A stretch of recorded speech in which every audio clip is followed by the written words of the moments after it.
네, 하나님 말씀 함께 봅니다. 사사기 4장 1절로 24절까지의 말씀입니다.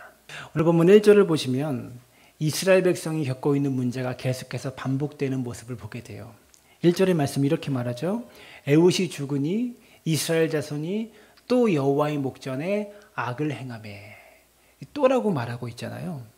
우리가 주목해야 될 단어가 바로 이 또라는 단어입니다. 이스라엘 백성들이 하나님 앞에 지금 반복적인 범죄를 계속해서 저지르고 있는 거예요. 오늘 본문은 이스라엘 백성들이 하나님 앞에 이렇게 범죄할 때 하나님이 이스라엘을 가나안 왕 야빈의 손에 넘기셔서 이스라엘이 야빈 왕의 학대를 받게 되게 한 것이죠. 20년 동안 야빈이라는 왕의 학대를 받게 됩니다. 20년 동안. 첫 번째 사사였던 이 드보라가 네 번째 사사인데요. 첫 번째 사사였던 온니엘 시대에는요. 메소포타미아의 구산 리사다임 왕에게 지배를 받았고요. 에훗의 시대에는 모압 왕인 에글론에게 지배를 받았고, 세 번째 사사였던 삼갈 시대에는 블레셋에게 지배를 받았고, 지금 네 번째 사사인 드보라의 시대에는요. 가나안 왕 야빈의 통치를 지금 받으면서 학대를 당하고 있는 겁니다. 이스라엘 민족이 다 다른 왕에게 통치를 받았지만 이들이 이렇게 환난을 겪고 어려움을 겪는 이유는 다 동일합니다.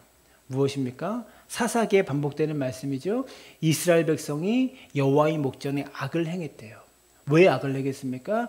자기 속에는 옳은 대로 살았기 때문에 하나님 보시기에 슬퍼하고 괴로워하는 일들을 이들이 행했다라는 겁니다.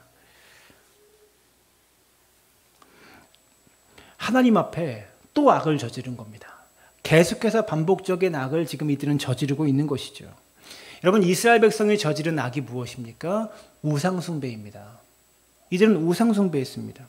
동일한 죄를 반복적으로 지금 계속해서 짓고 있다는 겁니다. 여러분, 사람이요, 새로운 죄를 짓지 않습니다. 제가 몇 번 이야기했지만 사람은 오늘은 거짓말하는 죄를 졌으니까 내일은 교만죄를 져볼까? 이렇게 새로운 죄를 골라서 탐구하면서 짓지 않아요. 사람은 늘 반복적인 죄에 넘어지게 되어 있다고요. 사람은 동일한 죄에 넘어집니다. 물질이 약한 사람은 물질에 넘어지고요. 거짓말이 약한 사람은 거짓말에 넘어지고요. 음란에 약한 사람은 음란에 넘어지고, 교만에 약한 사람은 교만에 넘어져요.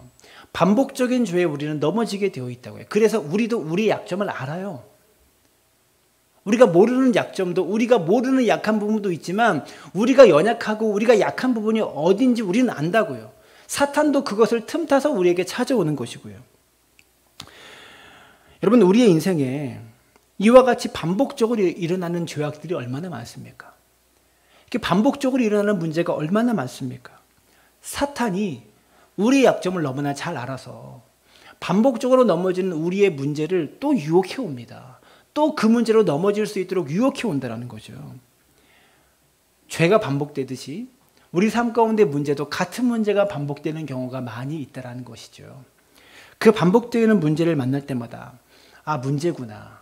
이게 내 삶의 문제구나. 그냥 그 문제를 그대로 방치하고 내버려 둘 것이 아니라 오히려 반복되는 문제를 기회로 알고 하나님께 맡기면서 하나님께 부르짖으면서 이 반복되는 문제에서, 이 반복되어지는 죄에서 내가 탈출할 수 있도록, 반복되는 죄를 내가 아예 떨쳐버릴 수 있도록, 그것이 내 인생의 기회인 줄 알고 하나님께 맡기면서 기도해야 되지 않겠냐라는 겁니다. 오늘 본문 2절과 3절입니다. 반복되는 인생의 문제를, 죄의 문제를 기회로 알고 하나님께 맡기면서 부르짖었더니 하나님의 도우심을 경험하게 돼요. 2절에 이렇게 말하죠. 여호와께서 하솔에서 통치하는 가나안 왕 야빈의 손에 그들을 파셨으니 그의 군대 장관은 하롯의 탁고임에 거주하는 시스라요. 야빈 왕은 철병거 900대가 있어 20년 동안 이스라엘 자손을 심히 학대했으므로 이스라엘 자손이 여호와께 부르짖었더라. 야빈 왕의 학대가 너무 심한 겁니다. 너무 무섭게 학대하는 겁니다. 야빈 왕은 이스라엘을 압제하기 위해서 자신이 아끼는 자신의 신복인 시스라라는 사람을, 시스라라는 군대 장관을 이스라엘에 파송해서 이스라엘을 통치하게 만듭니다. 옛날에 우리가 일제시대 때 조선 총독부가 있어서 이 조선을 통치할 수 있는 뭔가 일제 천황의 신복을 파송했잖아요. 조선 총독부에서 우리나라를 다스리지 않았습니까? 그와 똑같이 야빈 왕이 자신의 신복인 시스라를 이스라엘에 파견해서 학대하게 만들었다는 거죠. 그 철병거 900대를 주어서 이스라엘을 통치하게 합니다. 강한 군사력으로 통치하게 하죠. 3절을 말하기를 야빈 왕은 철병거 900대가 있어 20년 동안 이스라엘을 심하게 학대했으므로 이렇게 말합니다. 무려 20년입니다. 20년 동안 이스라엘을 식민지로 삼고 강한 군사력을 동원해서 꼼짝도 못하도록 만들어 놓은 겁니다. 여러분, 삶의 고난과 인생의 어려움이 만나면 우리에게 당연히 나와야 되는 반응이 있습니다. 이게 무엇입니까? 하나님께 부르짖는 겁니다. 기도하는 겁니다. 오늘 본문 3절은 이렇게 말해요. 이스라엘 자손이 여호와께 부르짖었더라. 부르짖습니다. 기도합니다. 학대가 심하니까. 이 아침에 예배하는 우리 모두가 인생에 반복되는 문제들, 인생의 문제, 삶의 문제가 반복되어질 때 그러려니 하고 넘어가지 말고 하나님께 부르짖고 기도할 수 있는 믿음의 사람들 되시기를 부탁을 드립니다. 그러면 인생의 문제가 반복된다고 느껴질 때 우리는 어떻게 해야 될까요? 첫 번째로 삶의 문제가 반복되어질 때 온전히 말씀만 붙잡아 보십시오. 하나님 말씀을 의지해 보시라는 겁니다. 오늘 보면 4절과 5절은 이렇게 말합니다. 그때에 랍비돗의 아내 여선지자 드보라가 이스라엘의 사사가 되었는데 그는 에브라임 산지 라마와 베델 사이 드보라의 종려나무 아래에 거주하였고 이스라엘 자손은 그에게 나아가 재판을 받더라. 이렇게 반복되는 문제가 있을 때 하나님은 드보라라고 하는 여자 선지자를 세워서 이 문제를 해결하십니다. 여자 선지자가 아니죠. 여자 사사, 여성 사사를 세워서 이 문제를 해결하십니다. 본문에 특이한 것이 뭐냐면 드보라에 대한 설명이 나오지 않습니다. 거의 나오지 않아요. 랍비돗의 아내라고만 드보라가 어떤 여인인지 설명하고 있어요. 드보라의 이름은 꿀벌이라는 뜻인데 그저 드보라에 대해서는 드보라라는 여인이 종려나무 아래에서 이스라엘을 재판했다라고 말하고 있습니다. 여기서 재판했다라는 말은 판사가 되어서 검사를 놓고 변호사를 놓고 서로 교발하는 형식의 그런 재판이 아닙니다. 그래서 재판했다라는 말은 이스라엘 백성들이 삶의 문제를 가지고 드보라에게 찾아오면 그 문제에 대해서 하나님 말씀으로 이 드보라가 풀어주고 설명해주고 해석해주는 역할을 맡았다라는 거죠. 그런 의미예요. 우리가 말하는 그런 재판이 아니라 삶의 문제를 가지고 왔을 때 하나님 말씀으로 드보라라는 여선지자가 인생의 문제를 하나님 말씀으로 풀어주었다라는 겁니다.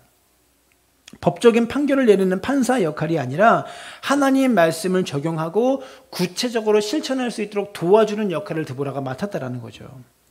요즘 말로 말하면 목회 상담 이런 것이라고 말할 수 있을 것 같아요. 이스라엘 백성들의 문제를 가져오면 당신은 이 문제를 하나님 말씀 붙잡고 이렇게 이겨냈으면 좋겠습니다. 이렇게 견뎌냈으면 좋겠습니다. 이렇게 백성들의 문제에 대해서 해석해주고 말씀을 풀어주었다라는 겁니다. 여기서 이상한 것이 한 가지가 있습니다. 문제가 반복되고 있습니다. 이스라엘 백성들은 계속 식민지 통치를 계속 받고 있는 거예요. 굉장히 괴로워하는 이스라엘 백성들에게 하나님은 다른 사사처럼 전쟁에 직접 나가서 전쟁을 지휘할 수 있는 사사를 보내지 않으셨다라는 거예요. 여러분, 온니엘도 그리고 에훗도 다 전쟁에 직접 나가서 문제를 해결했잖아요. 에훗은 자기가 적군의 왕을 찔러 죽였잖아요. 말씀을 풀어주는 전쟁에 나가서 싸울 수 없는 여인을 사사로 보내셨다라는 거예요, 하나님이. 제가 신학대학에 처음 입학했을 때 굉장히 감명 깊었고 유행했던 사역이 있습니다. 그게 뭐냐면 바퍼 사역이라고 당시 최일도 목사님께서 바퍼 목사님으로 신문에도 나오고 TV에도 막 나오셨어요. 그런 모습을 볼 때 내 마음속에 들었던 생각이 무엇이냐면 그렇지, 목사가 거룩하게 말씀만 전하고 있으면 뜬구름 잡는 것처럼 설교만 하고 있으면 그게 목회가 아니라 정말 사람들의 필요를 돌보고 채워줄 수 있는 그런 목회를 하면 얼마나 좋을까. 나도 저 바퍼 목사님처럼 어렵고 힘든 사람들에게 밥을 퍼주는 그런 목회자가 되었으면 좋겠다라고 그런 꿈을 가진 적이 있습니다. 목사가 되어서 목회하고 있는 직원도 마찬가지입니다. 성도님들이 너무 삶이 어려워서 인생이 힘들어서 문제를 가지고 호소하면서 저에게 찾아오면 목사 마음속에 드는 생각이 저 집사님이 경제적으로 저렇게 어려운데 내가 좀 돈이 있어가지고 좀 도와줬으면 좋겠다. 이런 생각이 들어요. 몸이 너무 아픈 성도님들을 만나면 내가 좀 돈이 있어가지고 저 병원비를 좀 해결해 줬으면 좋겠다. 집이 없어서 힘든 사람에게 좀 집을 좀 살 수 있는 집이라도 좀 지어줄 수 있으면 참 좋겠다. 이런 생각을 많이 합니다. 그리고 실제로 목사가 그런 일을 할 때, 그렇게 사역하고 그렇게 목회할 때 성도들은 뭐라고 말하냐면 저 목사님 말과 삶이 일치하는 목사님이야. 이렇게 칭찬하고 좋아하고 그런 목회자가 진정한 목회자라고 사람들은 말하죠. 근데 오늘 본문의 드보라를 보시면 이스라엘 백성들에게 지금 식민지 압제를 당하고 있는 상황에서 드보라는 말씀을 먹여주는 사사지 밥을 퍼주는 사사가 아니었습니다.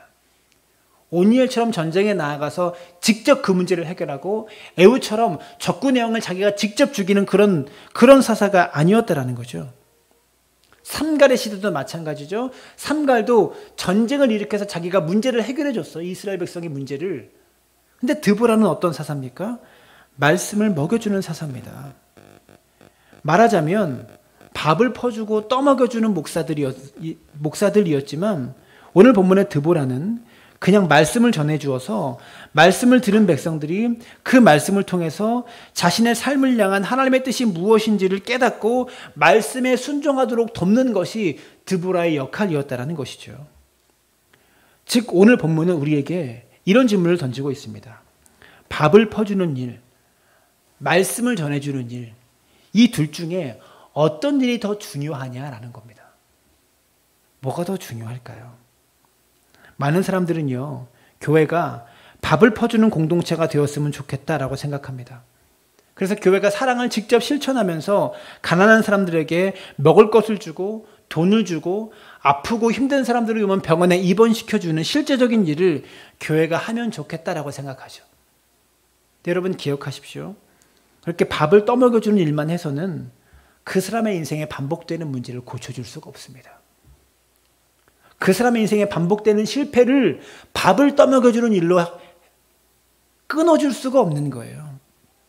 오늘 본문은 우리에게 인생에 반복되는 문제를 가진 사람이 말씀을 듣고 깨달아서 하나님 앞에 바르게 살아가도록 돕는 것이 그게 더 중요한 사역이다 라는 것을 드보라를 통해서 가르쳐주고 있는 거예요. 드보라가 전쟁에 나가서 직접 이 전쟁을 끝내고 이 식민지 지배를 끝내는 사사는 아니지만 말씀을 풀어서 지금 우리의 죄가 무엇인지 이스라엘의 문제가 무엇인지 제대로 알아서 더 이상 이 문제가 반복되지 않도록 끊는 역할을 하는 것이 드보라의 역할이었다는 겁니다. 이것을 잘 보여주는 것이 6절과 7절의 말씀인데요. 드보라가 사람을 보내어 아비노함의 아들 바락을 납달리 게데스에서 불러다가 그에게 이르되 이스라엘의 하나님 여호와께서 이같이 명령하지 아니하셨느냐. 너는 납달리 자손과 스불론 자손 10,000명을 거느리고 다볼산으로 가라. 내가 야빈의 군대 장관 시스라와 그의 병거들과 그 무리를 기손강으로 이끌어 내게 이르게 하고 그를 내 손에 넘겨주리라 하셨느니라. 무슨 말이냐면 여자 사사인 드보라가 직접 전쟁에 나가서 지휘를 할 수 없으니까 군대 장관이었던 바락을 불러다 놓고 하나님의 약속의 말씀을 바락에게 전해줍니다. 스불론과 납달리 자손 10,000명을 데리고 전쟁에 나가면 하나님께서 승리하게 해주실 거야. 이 약속을 군대 장관이었던 바락에게 그 드보라가 전해준 거예요. 이렇게 하나님의 말씀을 드보라에게 지금 군대 장관 바락이 받았으니까 그 말씀에 순종하면 참 좋을 텐데 8절을 보십시오. 바락이 그에게 이르되 만일 당신이 나와 함께 가면 내가 가려니와 만일 당신이 나와 함께 가지 아니하면 나도 가지 아니하겠노라. 무슨 말입니까? 바락이 하나님의 약속을 받았지만 말씀을 받았지만 당신이 같이 가줬으면 좋겠다. 여자 사사인 당신이 전쟁에 나랑 같이 갔으면 좋겠다. 왜? 야빈의 군대가 너무 강한데 고작 군사 10,000명만 데리고 가면 어떡하냐. 900대의 철병거가 있는데 10,000명 데리고 그 철병거 900대를 어떻게 우리가 이기냐 이런 말입니다. 쉽게 말하면 바락은 군대 장관이니까 군대 장관이 백성을 모아봤자 군대를 모아봤자 얼마나 모이겠습니까? 하지만 드보라 당신은 이스라엘의 사사이고 지도자이니까 당신이 전쟁하자라고 말하면 10,000명보다 더 많이 모을 수 있을 테니 같이 좀 가주십시오. 이런 얘기를 하고 있는 거예요, 바락이. 지금 바락의 마음은 무엇입니까? 하나님의 약속의 말씀은 있지만 이 약속의 말씀을 받았지만 이 말씀만으로는 뭔가 부족하고 플러스 알파가 더 있어야 된다는 거예요.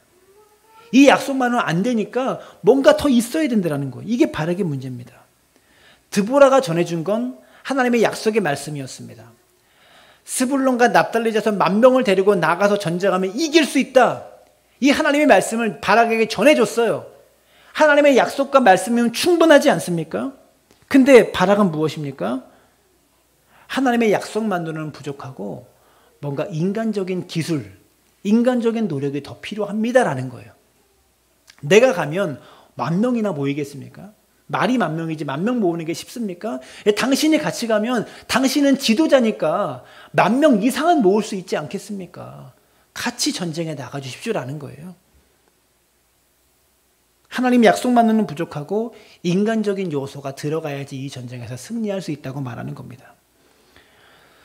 제가 부목사로 교회를 섬기고 있을 때, 부교육자로 교회를 섬길 때 성도의 가정에 신방을 가면 뭐 개업 신방, 이사 신방 이렇게 신방을 가면 꼭 이렇게 묻는 분들이 계십니다. 제가 딱 이제 신방 대원을 데리고 신방을 가면 이렇게 물으세요. 담임 목사님은 안 오셨어요? 이렇게 물으세요. 저도 목사고 말씀을 전하러 축복을 하러 이 자리에 왔는데 꼭 그렇게 물으세요. 그렇게 말씀을 들을 때마다 저도 목사예요 라고 말하고 싶은 충동이 있지만 차마 그렇게는 말 못하고 중요한 일이 있으셔서 제가 대신 왔습니다. 이렇게 이야기를 하면서 예배를 드리는데 그 말은 뭐냐면 부목사가 신방하는 것보다 담임 목사가 와서 신방하면 좀 더 낫지 않냐라는 말이에요. 여러분 사실은 부목사님이 가시든 담임 목사님이 가시든 전도사님이 가시든 하나님 말씀 전하는 건요. 목사가 전하는 게 아니라 하나님이 전하시는 거예요. 대언자일 뿐이지. 다 똑같은 겁니다. 모두가 다 하나님 말씀을 전하고 있는 거예요.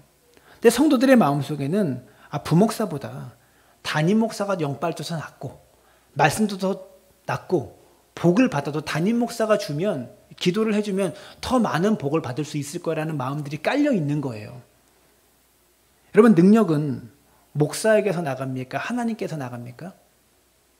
하나님에게서 나가죠. 내 성도들은 기도를 받아도 꼭 담임 목사에게 기도를 받으려고 합니다. 담임 목사가 기도해 주나 전도사가 기도해 주나 똑같습니다. 왜? 통로일 뿐이니까요. 통로일 뿐이에요. 성도님들이 목사에게 기도를 받으면 목사가 손을 얹고 기도하나 눈을 감고 기도하나 똑같습니다. 손을 얹고 기도한다고 그 기도를 더 많이 더 들어주시고 손을 얹지 않는다고 기도를 안 들어주시고 그런 것은 아닌 거예요. 근데 목사가 기도하면 심리적으로 그냥 기도하면 뭔가 밍숭맹숭하고 손을 얹어야지 뭔가 느낌이 좀 더 세잖아요. 더 강하잖아요. 그래서 안수를 받아야 뭔가 기도를 제대로 받은 것 같고 그런 마음들이 여러분에게 있다고요. 여러분 하나님 약속의 말씀 하나면 충분합니다. 우리는 하나님의 기적이 일어나려면 뭔가 특별한 것이 있어야 되는 것으로 착각합니다. 부목사보다 담임 목사가 와서 예배를 드려줘야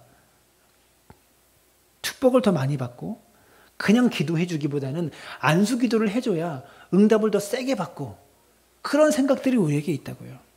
하나님 말씀 외에 뭔가 인간적인 요소가 더 들어가야 되지 않겠나라는 것이 사람의 마음속에 담겨 있다는 겁니다. 문제는 바로 여기 있습니다. 군대 장관 바락이 드보라를 통해 받은 하나님의 약속, 하나님의 약속을 받았습니다. 10,000명의 군사를 데리고 가라. 그러면 야빈왕의 군대 장관 시스라와의 전쟁에서 당신이 승리할 수 있을 겁니다. 이 약속을 받았습니다. 근데 아무리 보아도 철병거 900대가 너무 강해 보이는 겁니다. 10,000명 가지고는 뭔가 부족해 보이는 겁니다. 그래서 하나님의 약속을 믿지 못하고 드보라, 당신이 함께 가서 좀 도와주십시오 라고 말합니다. 그래서 결과가 무엇입니까? 9절을 보시면 이르되 내가 반드시 너와 함께 가리라. 그러나 내가 이번 가는 길에서는 영광을 얻지 못하리니. 이 전쟁에서 승리는 하긴 하겠지만 바락은 약속의 말씀을 믿지 못하고 인간적인 방법을 더했기 때문에 승리의 영광을 바락에게는 주지 않겠다. 이렇게 말씀하시는 거예요. 그리고 그 승리의 영광을 다른 사람에게 주시겠다라는 거죠. 여러분, 지금 바락의 승리의 영광을 놓쳐버린 이유가 무엇입니까? 하나님 말씀을 믿지 못하고 그거 외에, 약속 외에 다른 것을 더하려고 했기 때문에 그렇습니다. 우리가 말씀 외에 다른 것을 더하려고 할 때 오늘 본문처럼 그 일이 이루어지기는 할 거예요. 그러나 일이 이루어진 다음에 고민이 시작되는 겁니다. 이게 순수한 하나님의 역사인지 아니 목사님의 손을 얹었기 때문에 된 건지 헷갈리는 겁니다. 여러분의 삶을 통해서 받으셔야 될 하나님의 영광이 목사에게 가리면 안 된다는 거예요.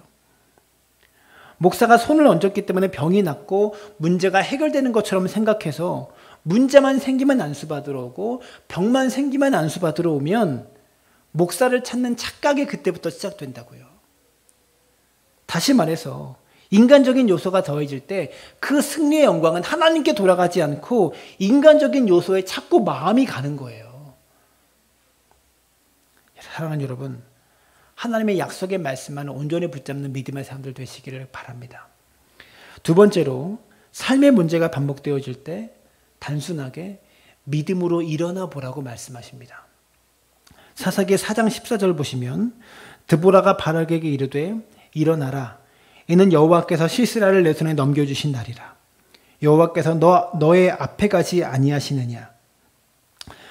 이에 바락이 만명을 거느리고 다불산에서 내려가니. 변변한 무기조차 없는 바락에게 드보라는 일어나라라고 당부합니다. 지금 바락의 마음은 야빈이 보유하고 있는 철병거 900대를 바라보면서 우리가 이길 수 있겠는가 겁을 먹고 있는 거예요. 그래서 주저앉은 바락을 향해서 드보라는 일어나라라고 권면하고 있는 겁니다. 우리가 자꾸 반복되는 인생의 문제를 만날 때 우리가 겪는 제일 큰 어려움이 무엇입니까? 겁을 먹고 그 문제 앞에 주저앉아 있는 거예요. 겁을 먹어버리는 거죠. 그 어려운 문제를 마주하였을 때 우리의 뇌가 작동하기 시작합니다. 문제가 안 좋은 쪽으로 흘러갈 것을 자꾸 상상하기 시작하죠. 예를 들어서 조금 속이 쓰리고 속이 아프면 그냥 거기서 그치면 되는데 이게 위험 아니야? 옛날부터 아팠는데 혹시 만성 위험 아닐까? 그리고 이 만성 위험이 위암으로 발전하지 않을까? 나 일찍 죽으면 안 되는데 우리 애들은 어떡하지? 보험도 안 들어놨는데 이런 생각들 자꾸 생각이 발전하는 거죠. 최악의 상황으로 몰고 간다는 겁니다. 그래서 어떻게 됩니까? 최악의 상황을 만들어 놓고 최악의 상황을 자꾸만 생각하니까 마음이 주눅들어서 아무 일도 하지 못하고 주저앉아 버리는 겁니다. 그게 사람의 마음입니다. 문제를 만나면 최악의 상황까지 머리에 생각이 최악의 상황까지 끌고 가 버리는 거예요. 여러분 기억하십시오. 하나님을 믿는 사람에게 하나님을 의지하는 사람에게 내가 생각하는 최악의 일은 오지 않습니다. 절대로 벌어지지 않습니다. 왜요? 하나님이 지켜주시기 때문입니다. 사탄은 우리에게 최악의 상황이 벌어질 것이라고 겁을 줍니다. 그러나 기억하실 것이 무엇이냐면 그 최악의 상황은 하나님이 절대 허락하시지 않는다라는 겁니다. 마치 사탄이 욥을 지독하게 괴롭혔지만 욥의 목숨만은 가지고 갈 수 없었던 것처럼 하나님은 내가 생각하는 최악의 상황을 허락하지 아니하시고 사탄의 핍박을 우리에게 연단으로 훈련으로 변화시켜 주신다는 거죠.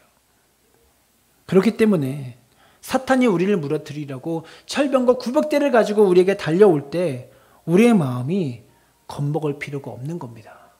왜요? 하나님이 지켜주시기 때문이에요. 혹시 야구 보십니까? 프로야구를 보면 타자들이 타석에 이렇게 딱 섰을 때 투수의 공을 치기 위해서 이 네모난 직사각형 네모난 박스 위에 제일 안쪽으로 포수 가까이 제일 안쪽으로 들어가서 배트를 잡고 기다립니다. 왜냐하면 타자들은 그 타석에서 직사각형 제일 가까이에서 최대한 배트를 멀리까지 내보낼 수 있는 위치에 서가지고요. 어떻게든 공을 쳐내려고 가까이 붙는 거죠. 근데 투수는 어떻게 하냐면 자기가 공을 편하게 던져야 되니까 타자가 이 중심에 포수 중심에 가까이 못 들어오게 하려고 몸쪽으로 특히 얼굴을 향해서 강하게 공을 던집니다. 그걸 위협구라고 합니다. 그 위협구를 얼굴 쪽으로 몸 쪽으로 강하게 던져서 타자가 타석에 가까이 못 붙게 만들도록 위협구를 던지는 거죠. 위협구를 던지는 목적은 타자의 얼굴을 맞추려고 하는 것이 아니라 가까이 오지 말라고 뒤로 물러나라고 던지는 공이라는 거죠. 사탄은 오늘도 우리를 향해서 자꾸 위협구를 던집니다. 주저앉으라고, 뒤로 물러나라고, 하나님 말씀으로부터 한 걸음 떨어지게 만들려고, 좀 멀리 서게 만들려고 자꾸만 위협구를 던집니다. 그래서 내가 그 위협구 때문에 말씀에서 떨어져서 하나님을 원망하고 불평하게 만들려고 위협구를 우리를 향해 던지고 있는 겁니다. 그럴 때 우리가 기억해야 되는 것은 드보라가 지금 바락에게 말한 것처럼 일어나라라고 말씀하시는 하나님의 음성을 들어야 되는 거예요. 그런 일이 일어나지 않는다. 내가 생각하는 최악의 일은 너에게 벌어지지 않는다. 그러니 믿음으로 당당히 일어서라. 주님 우리에게 이렇게 말씀하고 있다라는 겁니다. 그런데 이렇게 우리가 믿음으로 일어나려고 할 때 꼭 필요한 일이 있습니다. 마가복음 9장 29절에 이런 말씀이 있습니다. 이르시되 기도 외에 다른 것으로는 이런 종류가 나갈 수 없느니라. 기도밖에 없다는 거예요. 기도 외에 다른 것으로는 이런 일이 일어나지 않는다라는 거죠. 이 말씀은 귀신 들린 아이를 고칠 때만 적용되는 말씀이 아니라 우리 인생의 문제를 해결하는 데 있어서도 기도 외에는 길이 없다라는 것을 주님께서 말씀하고 있다라는 겁니다. 최악의 상황을 염려하는 것으로 인생을 끝내지 말고 하나님께 그 염려를 맡기고 기도하는 것으로 나아가 보라는 거죠. 많은 성도님들이 하나님께 기도한다고 염려를 가득 안고 와서 기도합니다. 하나님 앞에. 근데 기도를 끝내고 집에 갈 때는 다시 그 염려 보따리를 가지고 집에 가는 사람들이 많이 있어요. 하나님, 내가 이런 문제 때문에 힘듭니다. 저런 문제 때문에 힘듭니다. 열심히 기도하고 나서는 집에 갈 때 다시 그 염려를 주섬주섬 챙겨가지고 들고 간다는 거죠. 여러분, 하나님께 내 염려를 다 쏟아놓고 내려놓고 가면 집에 갈 때는요, 빈손으로 가야 합니다. 더 이상 그 염려는 내 것이 아니라 주님의 것입니다. 이 믿음 가지고 편안한 마음으로 돌아갈 수 있어야 되는 거예요.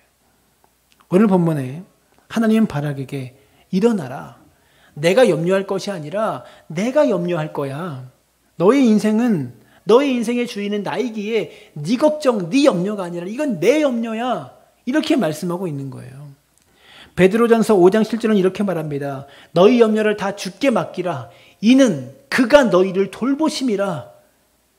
인생의 염려를 주님께 맡길 때 하나님이 우리 인생의 주인 되시기 때문에 주님께서 우리를 돌보신다는 것을 기억하시기를 부탁을 드립니다. 세 번째로 인생에 반복되는 문제를 만날 때 하나님을 위해 결단을 내려보십시오. 15절과 16절은 이렇게 말합니다. 여호와께서 바락 앞에서 시스라와 그의 모든 병거와 그의 온 군대를 칼날로 혼란에 빠지게 하심에 시스라가 병거에서 내려 걸어서 도망한지라. 바락이 그의 병거들과 군대를 추격하여 하롯의 탁고임에 이르니 시스라의 온 군대가 다 칼에 엎드려졌고 한 사람도 남은 자가 없었더라. 무슨 말이냐면 하나님이 약속하신 대로 전쟁에서 큰 승리를 거두었습니다.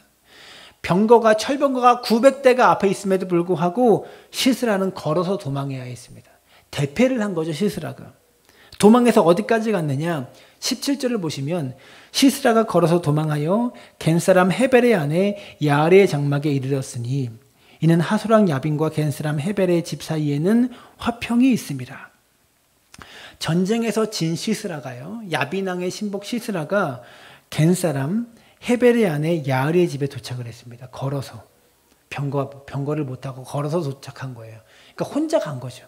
다 죽었다라는 겁니다. 전쟁에서. 야빈왕과 헤벨은 서로 잘 알고 지내는 관계였기 때문에 시스라가 패해서 들어왔을 때 이 헤벨이 반갑게 맞이해 준 겁니다. 이어서 18절부터 말씀을 보시면 이 야일이라는 여인이 시스라를 잘 맞이해주고 잘 대접해줍니다. 시스라를 환영해주고 이불도 덮어주고 물을 달라고 하니까 물을 주는 게 아니라 우유 부대를 열어서 우유를 가져다 주었어요. 잘 보시면 본문에 특이한 게 뭐냐면 전쟁에서 패배하고 도망쳐온 시스라는 아무런 의심도 하지 않습니다. 여기에 시스라를 맞아준 야엘은 이스라엘 백성도 아니고 이방 사람, 겐 사람이었습니다. 여러분, 야엘이 시스라를 이렇게 왜 잘 대해주는 걸까요? 왜 최상의 대접을 해주고 있는 걸까요?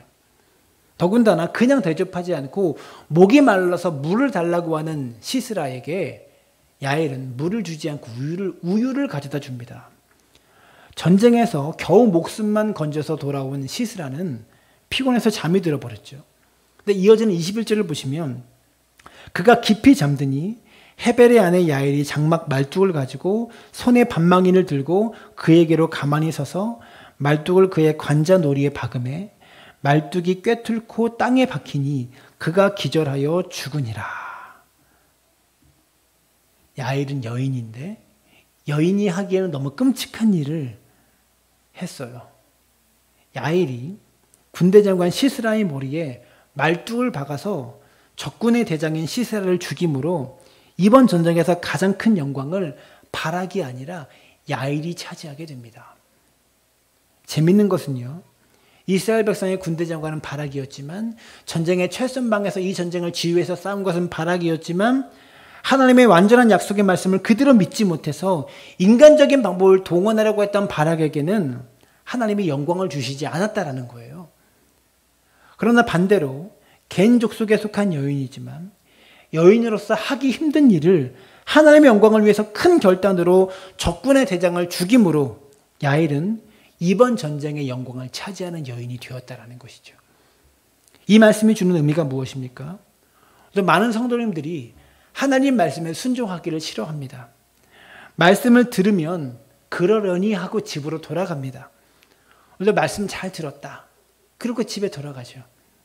그러나 어떤 사람들은 이 말씀을 들으면서도 내게 주시는 말씀인 줄 알고 한 말씀이라도 더 들으려고 더 몸부림치려고 더 순종하려고 그렇게 살아갑니다. 하나님 나라에서 쓰임받는 일꾼은 직분이 있느냐 없느냐가 아닙니다. 하나님 말씀을 믿고 순종하느냐 순종하지 못하느냐 여기에 달려있다라는 거죠. 아무리 이방 여인이라도 겐 족속의 여인이라도 하나님 말씀이 최고인 줄 알고 약속의 말씀은 반드시 이루어지는 줄 알고 은혜 받기 위하여 결단하며 나아갈 때 하나님은 그 여인을 통해서 이스라엘을 20년 식민지 지배 속에서 해방시키는 놀라운 일을 하나님이 해내셨다는 거예요. 그 여인을 통해서. 반대로 아무리 중요한 직분을 받고 군대 장관, 이스라엘의 온 군대를 통솔하는 중요한 지위를 받고 교회를 오랫동안 다녔다고 할지라도 그러려니 하고 말씀이 늘 똑같지 뭐, 하나님 말씀이 늘 똑같지 뭐, 그것만으로 되겠어? 이렇게 생각하고 말씀에 순종하지 않으려고 하는 사람에겐 바락과 같이 어떠한 영광도 주어지지 않는다라는 겁니다. 수고는 했지만 전쟁의 최전방에 나가서 목숨 걸고 싸우긴 했지만 그에게 영광이 주어지지 않았어요. 저는요, 오늘 이 아침에 우리 모두가 이 하나님의 말씀을 내게 주시는 말씀으로 알고 들으실 수 있게 되기를 바랍니다. 늘 듣던 말씀, 늘 듣는 설교, 이런 정도로 이 예배의 시간, 이 말씀의 시간을 생각하지 말고 말씀을 들을 때마다 아, 하나님이 내게 주신 말씀이구나. 그 마음 가지고 야엘처럼 순종하는 여인 되어보시라는 겁니다. 그러면 그 순종 때문에 놀라운 역사가 일어나게 되는 겁니다. 사랑하는 여러분, 하나님의 나라는, 하나님의 역사는 가만히 있는 사람에게 주어지지 않습니다. 이 말씀이 내게 주신 말씀으로 알고 말씀대로 순종하는 사람을 통해서 일하시는 겁니다. 오늘 이 시간 하나님 말씀 앞에 겸손히 순종하여 하나님의 영광을 누리시는 복된 믿음의 사람들 되어지시기를 주님의 이름으로 축원합니다.